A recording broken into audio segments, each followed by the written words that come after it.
प्रभु यीशु मसीह के जलाली और समर्थी नाम में आज दिनांक 3 अप्रैल दिन सोमवार को हम आप सब श्रोताओं का हार्दिक स्वागत करते हैं। आज के दिन के लिए जो वचन है लिया गया है पहला पतरस की पत्री उसका 2 अध्याय 24 पद।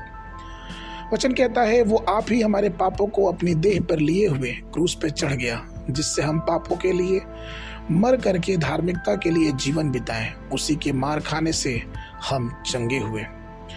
प्रियो, गसमनी के बगीचे में प्रार्थना करते समय यीशु को गिरफ्तार कर लिया गया और जब उन्होंने उसे बांधा तो उसे ले जाकर पिलातुस के हाथ में सौंप दिया। पिलातुस ने जब यीशु पे कोड़े लगवाए और उसे क्रूस पे चढ़ाने के लिए सौंपा, तब उससे पहले यीशु मसीह को राज्यपाल से पिलातुस के महल में ले जाया गया, फिर वहां से हेरोदेस के महल में ले जाया गया, फिर वहां से फिर से पिलातुस के दरबार में ले जाया गया। कहने का तात्पर्य है कि इन सारे यात्राओं के दौरान प्रभु यीशु मसीह पे लोगों ने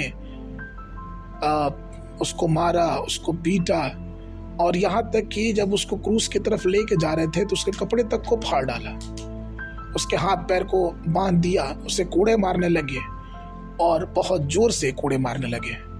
प्रियो, उस समय के कोड़े लंबे हुआ करते थे और उनके सिरे पर लोहे या हड्डी या कांच या फिर चीनी मिट्टी के टुकड़े भी लगे रहते थे जो एक हुक के समान कार्य करते थे। जब वो कोड़े किसी व्यक्ति को मारे जाते थे या अपराधी को मारे जाते थे तो वो कोड़े शरीर के चारों ओर चक्कर लगाते और शरीर के मांस में वो धंस जाते। जब उस कोड़े को पीछे खींचा जाता था तो वो उस त्वचा को फाड़ देते थे।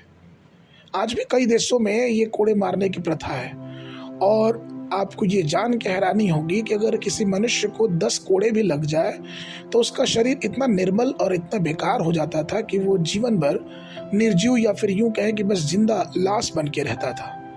प्रियो, रोमन रीति रिवाज के अनुसार यीशु मसीह को 39 कोड़े मारे गए। 39 कोड़े मारने का तात्पर्य यह हुआ कि वो इंसान मरा हुआ बस जिंदा एक मुर्दे या फिर जिंदा लाश के समान हो जाता था, क्योंकि उसका शरीर पूरा छलनी हो जाता था। भजनकार शायद इस बात को अपनी भविष्यवाणी के भविष्य सूचक आंखों से देखा था, इसलिए उसने भजन संहिता 129 के 3 पद में लिखा कि हमलावरों ने मेरे पीठ के ऊपर हल चलाया और उसमें लंबी लंबी रेखाएं हो गई। दाऊद को शायद ये पता चल गया था कि प्रभु यीशु मसीह को बहुत बुरी तरह से मारा जाएगा। और प्रियो, आपको ये जानना चाहिए, समझना चाहिए कि उसके घाव से हमें चंगाई मिलती है, उसके कोड़े खाने से हम चंगे हुए। यिर्मयाह की पुस्तक उसके 8 अध्याय के 22 पद में वचन कहता है कि क्या गिलाद देश में कुछ बलसान और औषधि नहीं? क्या उसमें कोई वैद्य नहीं? यदि है तो मेरे लोगों के घाव क्यों चंगे नहीं हुए? प्रियो, यीशु मसीह का शरीर से जो लहू बहा है वो हमारे जीवनों में एक मलहम के समान काम करता है, एक चंगा करने वाले औषधि के समान काम करता है। आइए हम उस लहू को अपने जीवन में उतारें और उस उद्धार को, उस बीमारी से पार छुटकारे की चंगाई को हम प्रभु से प्राप्त करें और मानव जीवन में अपने विजय की तरफ आगे बढ़ते जाएं।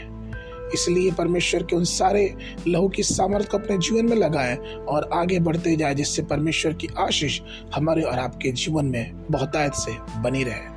आज के मनन के लिए मत्ती रचित सुसमाचार उसका 8 अध्याय 17 पद, ताकि जो वचन यशायाह भविष्यवक्ता के द्वारा कहा गया था वो पूरा हो कि उसने आप हमारी दुर्बलता को अपने ऊपर ले लिया और हमारी बीमारी को उठा लिया।